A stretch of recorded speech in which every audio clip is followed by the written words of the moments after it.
দৌলতদিয়া ফেরিঘাটের বাসডুবিতে যারা জমিন থেকে বিদায় নিয়ে চলে গেল রে আল্লাহ, আয় আল্লাহ প্রত্যেককে তুমি শহীদি মর্যাদা দান করো রে আমার মাওলা। আয় আল্লাহ কান্নার আওয়াজ, আয় আল্লাহ বাবা কান্না করে নিজের সন্তানের জন্য, স্বামী কান্না করে স্ত্রীর জন্য।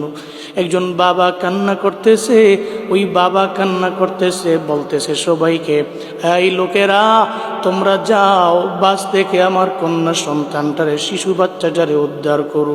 স্বামী কান্না করে, আমার স্ত্রীকে নিয়ে আমি ঢাকার দিকে রওনা হলাম, আমার স্ত্রীর কি উপায় হবে? স্ত্রীটাও তো আজকে বাসের ভিতরে জমিন থেকে বিদায় নিয়ে চলে যাইতেছে। ও দয়ার আল্লাহ, আয় আল্লাহ যারা জমিন থেকে বিদায় নিয়ে চলে গেছে রে আমার মাওলা, প্রত্যেককে তুমি মাফ করে দাও, শহীদি মর্যাদা দান করে দাও রে আমার আল্লাহ। আয় আল্লাহ প্রত্যেকটা পরিবারকে তোমার হাতে দিয়ে দিলাম, জিম্মাদার হয়ে যাও রে আল্লাহ।